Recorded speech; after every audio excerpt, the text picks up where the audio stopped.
நாங்கள் 110 அந்த விதியின் கீழே இந்த விவாதத்தை நாங்கள் வைக்க விரும்பவில்லை. ஆனால் ஏற்கனவே நாங்கள் 55 விதியின் கீழே இந்த கவன ஈர்ப்பு தீர்மானமாக கொண்டு வந்திருக்கிறோம். சிறப்பு கவன ஈர்ப்பு தீர்மானமாக அதை எடுத்துக் கொள்கிறோம் என்று பலமுறை நீங்கள் உறுதியளித்ததற்கு பிறகும் இன்றைக்கு இப்படி 110 கீழே படித்து இதன் மீது விவாதத்தை நீங்கள் திட்டமிட்டு தவிர்த்திருக்கிறீர்கள்.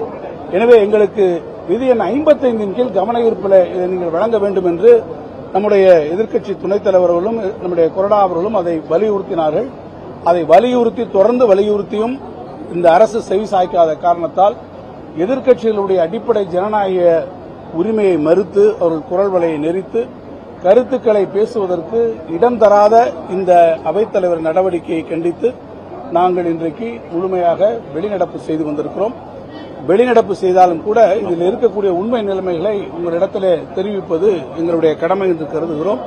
நம்ம எல்லாருக்கும் தெரியும், விமான நிலையம் என்பது எவ்வளவு பெரிய முக்கியமான ஒன்று.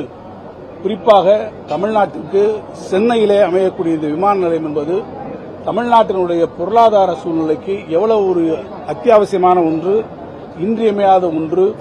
பொருளாதார வளர்ச்சிக்கும் தொழில் வளர்ச்சிக்கும் மிக முக்கியமான தேவையாக விமான நிலையம் அமைந்திருக்கிறது என்பதை நாம் நன்றாக அறிவோம். அந்த அடிப்படையில் தான் நாடு சுதந்திரம் பெற்றதற்கு பிறகு சென்னையிலே அமைந்திருக்கக்கூடிய இந்த விமான நிலையம் ஒரு காலத்திலே சிறப்பான ஒரு விமான நிலையமாக இருந்தது. இந்தியாவில் இருக்கக்கூடிய எல்லா விமானங்களையும் நீங்கள் பார்ப்பீர்கள் என்று சொன்னால் ஒரு காலத்தில் 2008 நம்முடைய சென்னை விமான நிலையம் 3வது இடத்திலே இருந்தது. ஆனால் அன்றைக்கு பெங்களூர், கர்நாடக மாநிலத்தில் அருகே இருக்கக்கூடிய பெங்களூர் விமானங்களுடைய பயணிகளுடைய போக்குவரத்தில் பாத்தீங்கன்னா நம்ம அப்ப 3ல இருக்கோம், அவங்க பெங்களூர் அப்ப 5வது இடத்துல இருக்காங்க. ஆனா இன்னைக்கு நிலைமை தலைகீழாக அது மாறி இருக்கிறது. ஏறத்தாழ 4.5 கோடி பயணிகளுடைய எண்ணிக்கையின் அடிப்படையில் பெங்களூரு இன்றைக்கு அந்த 3வது இடத்துக்கு வந்துருச்சு. வெறும் 2.3 சுழி, அதாவது 2,30,00,000 பயணிகளை கொண்டு நம்முடைய சென்னை விமான நிலையம் இன்றைக்கு 5ஆம் இடத்துக்கு பின்தங்கி வந்திருக்கிறது. அதுபோல சரக்குகளை கையாளக்கூடியது, அதான் மிக முக்கியம். பொருளாதார வளர்ச்சியிலே மிக முக்கியமானது சரக்குகளை கையாளக்கூடிய ஒன்று. அதுல பாத்தீங்கன்னா பெங்களூர் ஏர்போர்ட் இன்றைக்கு ஏறத்தாழ 5.5 லட்சம் டன் கையாளக்கூடிய வகையில் மிக முன்னேறி ஐரோப்பாவோடு வர்த்தக ரீதியில் மிக மிக பலமான ஒரு இணைப்பை அது பெற்றிருக்கிறது. இந்த சூழ்நிலையில் தான் தமிழ்நாட்டிலே சென்னையிலே நமக்கு ஒரு கிரீன்ஃபீல்டு ஏர்போர்ட் வர வேண்டும். இந்த கிரீன்ஃபீல்டு ஏர்போர்ட் வந்தால்தான் சென்னையினுடைய தொழில் வளர்ச்சி. ஆனால் சென்னையை சுற்றி இன்னைக்கு பாத்தீங்கன்னா ஏராளமான தொழிற்சாலைகள் வந்திருக்கிறது. இந்த தொழிற்சாலைகள் குறிப்பாக ஸ்ரீபெரும்புதூர் பகுதியில் அமைந்திருக்கக்கூடிய தொழிற்சாலைகள் இன்னைக்கு எலக்ட்ரானிக்ஸ் ஏற்றுமதியிலே தமிழ்நாடு மிகப்பெரிய முன்னேற்றத்தை பெற்றிருக்கிறது, முதலிடத்தில் இருக்கிறது என்று சொன்னால் அங்கே அமைந்திருக்கக்கூடிய எலக்ட்ரானிக்ஸ் தொழிற்சாலைகள் ஸ்ரீபெரும்புதூரில் வந்திருக்கக்கூடிய இந்த வளர்ச்சிக்கு அமைந்திருக்கக்கூடிய தொழிற்சாலைகளுடைய எண்ணிக்கைகள் அவர்கள் அதை தேர்ந்தெடுத்ததற்கு காரணம் அந்த பகுதியிலே எதிர்காலத்திலே ஒரு பெரிய விமான நிலையம் கிரீன்ஃபீல்டு ஏர்போர்ட் வரும் என்ற நம்பிக்கையில் தான் அவர்கள் இன்றைக்கு அந்த பகுதியை தொழிற்சாலைகளை நாம் அமைத்திருக்கிறோம். இதையெல்லாம் கருத்தில் கொண்டு போதுதான் நம்முடைய கழக ஆட்சியிலே நம்முடைய மாண்புமிகு முதலமைச்சராக இருந்த கழகத்தின் தலைவர் தளபதி அவர்கள் முதலமைச்சராக வருகிற போது தமிழ்நாட்டினுடைய பொருளாதாரத்தை $1 டிரில்லியன் அமெரிக்கன் டாலராக நாம் 2030க்குள் உயர்த்துவோம் என்று அவர்கள் ஒரு இலக்கை நிர்ணயித்தார்கள். அந்த இலக்கினுடைய அடிப்படையிலே தான் அதற்கு மிக முக்கியமான ஆதாரமாக இருக்கக்கூடிய இந்த ஏர்போர்ட் பார்க்கறத நம்ம அன்னைக்கு ஆரம்பிச்சோம். நீங்க உங்க எல்லாருக்கும் தெரியும், ஒரு ஏர்போர்ட்டை நம்ம அதற்கான இடத்தை தேர்வு செய்கிற போது மிக முக்கியமான காரணிகளை நம்ம அதுக்கு பார்க்க முடியும். ஒன்று, அதற்கான இடம் இருக்கக்கூடிய அளவுல பார்க்கணும். இன்னொன்று, எந்த அளவிற்கு குறைந்த அளவிற்கு அங்கே இருக்கக்கூடிய மக்கள் பாதிக்கப்படுவார்கள், வசிக்கக்கூடியவர்கள் பாதிக்கப்படுவார்கள், வசிக்கக்கூடிய இடங்கள் மிக குறைவான அளவில் இருக்க வேண்டும். இன்னொன்று, டெக்னிக்கல் ஃபீசிபிலிட்டி.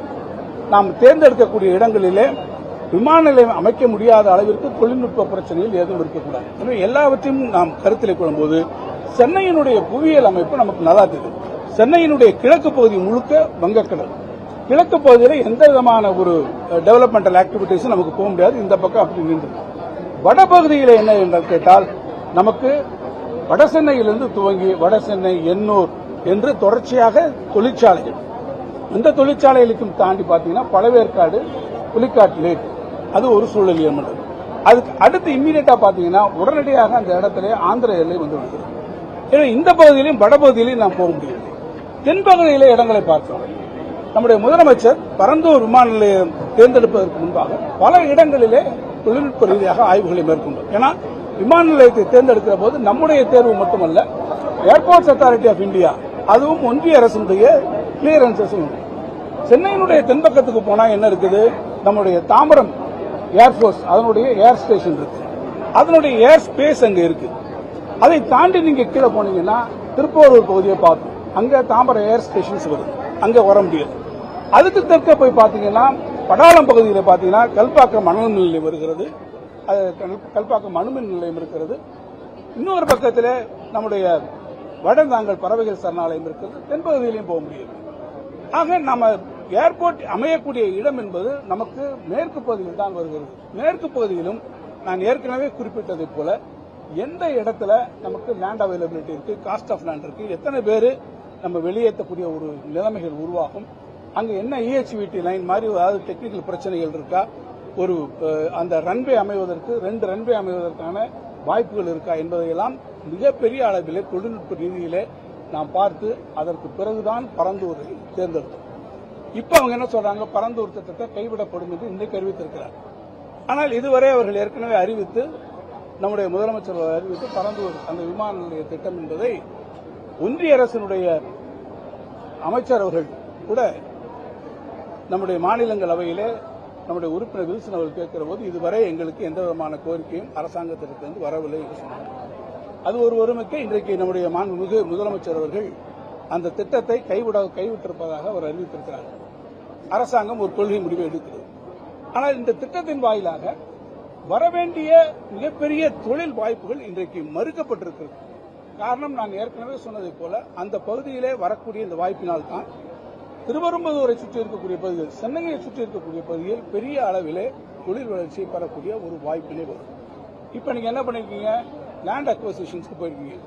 இப்ப லேண்ட ஒரு பர்டிகுலர் காரணத்துக்காக நீங்க அக்வசிஷன் எடுத்துருக்கீங்க. இந்த பரந்தூர் பகுதியில் கூட பாத்தீங்கன்னா ஏறத்தாழ 5746 ஏக்கர் நாம கையகப்படுத்துறாரு.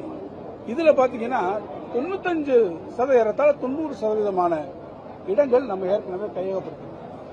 இந்த இடத்தை தேர்வு செய்து அவர்களோடு பேச்சுவார்த்தை நடத்துகிற போது பாத்தீங்கன்னா என்னுடைய அருகில் இருக்கக்கூடிய நம்முடைய மாண்புமிகு அண்ணன் ஏவா வேலு அவர்கள் அப்போது பொதுப்பணித்துறை அமைச்சர், அவருடைய தலைமையில் அவரும் நானும் மரியாதைக்குரிய முன்னாள் அமைச்சர் அண்ணன் அன்பரசன் அவர்களும் ஒரு குழுவாக அமைக்கப்பட்டு அண்ணன் வேலு அவர்கள் அதில் பலமுறை அவர்களிடத்திலே பேச்சுவார்த்தை அங்கே இருக்கக்கூடிய விவசாயிகளிடத்திலே பேசி அவர்களிடத்தில் எடுத்துச் சொல்லி அந்த இடத்திலே அதை அமைப்பதற்கு ஏறத்தாழ அங்கே இருக்கக்கூடிய பலரும் ஒரு கிராமத்தில் அத்தனை பேரும் ஒத்துக்கொண்டு அவர்கள் காம்பன்சேஷனும் வாங்கியிருக்கிறார்கள். இப்ப இங்க வேணாம்னு சொல்லிட்டா லேண்ட் அக்விசிஷன் ஆக்ட் பிரகாரம் எந்த நோக்கத்துக்காக நீங்க எது எடுக்கிறீங்களோ அந்த நோக்கத்துக்காக தான் அதை பயன்படுத்த முடியும். இப்போ அங்கே கைவிட்டு விட்டீர்கள் சொன்னால் அந்த நிலங்களை என்ன செய்ய போகிறீர்கள்? அங்கே இருக்கக்கூடியவர்கள் ஏற்கனவே காம்பன்சேஷன் வாங்கிவிட்டார்கள் சொன்னால் அவர்களுக்கான பதில் என்ன? சரி, இங்கே அது வரல, வேற ஏதாவது திட்டம் வச்சிருக்கீங்களா? அப்படியானால் அந்த திட்டம் வருகிற போது அங்கே இருக்கக்கூடிய நீரியல் சூழ்நிலைகள், சூழலியல் பிரச்சனைகள் தீர்ந்து விடுமா? அங்கே இருக்கக்கூடிய விவசாயிகளுடைய பிரச்சனைகள் அது தீர்ந்து விடுமா? இன்றைக்கு நீங்கள் என்ன சொல்லுவீர்கள், இந்த இடத்திலிருந்து வேறு ஒரு இடத்துக்கு நாங்கள் பார்ப்போம், அதை குறித்து ஆய்வு எடுத்துவோம் என்று சொல்லுவீர்கள். அது எப்போது வரும்? அங்கே இருக்கக்கூடியவர்களிலே எத்தனை பேரை நீங்கள் வெளியேற்றக்கூடிய சூழ்நிலை வரும்? அங்க என்ன இன்ஃப்ராஸ்ட்ரக்சர் இருக்கு? சரி, இதே பரந்தூர்ல தான் இந்த விமான நிலையம் வரும் என்ற வகையில் அங்க ஒரு மெட்ரோ திட்டத்தை இப்போ நமக்கு சுங்குவார் சித்திர வரை கொண்டு போயிருக்கோம். எதிர்கால இந்த மெட்ரோ திட்டத்தினுடைய நிலைமை என்ன? இங்க நீங்க கொண்டு போற இடத்துல இப்ப பெங்களூர் டு சென்னை அந்த புதிய சாலை, 4 வழி சாலை இப்போ வந்து கொண்டிருக்கிறது. இந்த இதோட அலைன்மெண்டோட பரந்தூர் இருந்தது. இனி வரக்கூடிய இடங்கள் எப்படி இருக்கும்?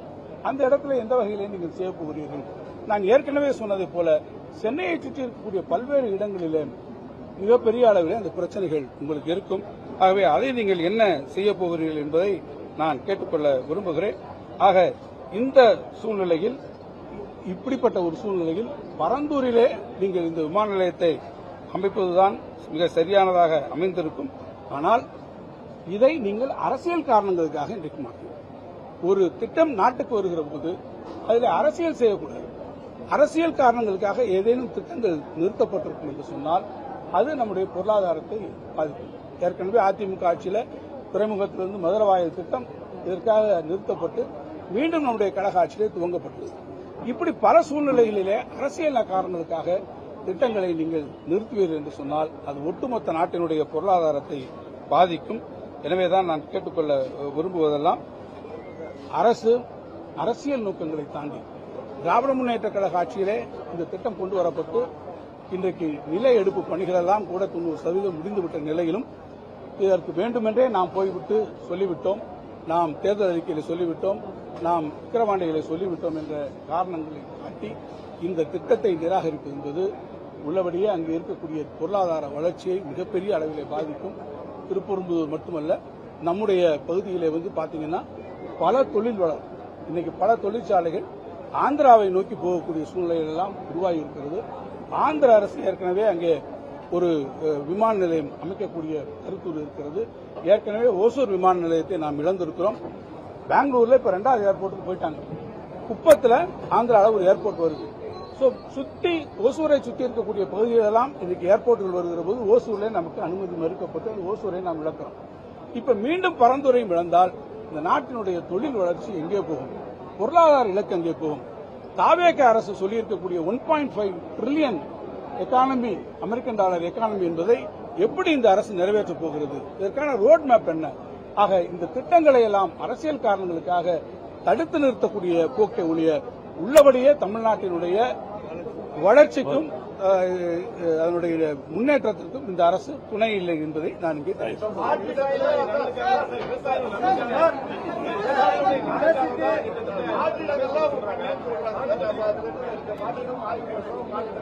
மாற்று இல்ல நீங்க கேளுங்க, என்ன மாற்று இடங்களை நாங்கள் ஆய்வு பண்ணுகிறோம் என்று சொல்லுகிறார்கள். ஏற்கனவே அங்கே நான் சொல்லிவிட்டேன், 90% இடங்கள் இங்கே பறிக்கப்பட்டுவிட்டது. இருக்கக்கூடியவர்களுக்கு நீங்கள் என்ன பதில் சொல்ல போறீர்கள்? மாற்று இடத்தை கொண்டு வருவதில் என்ன சூழ்நிலை என்பதை தாவேக அரசு உங்களுக்கு விளக்கும்.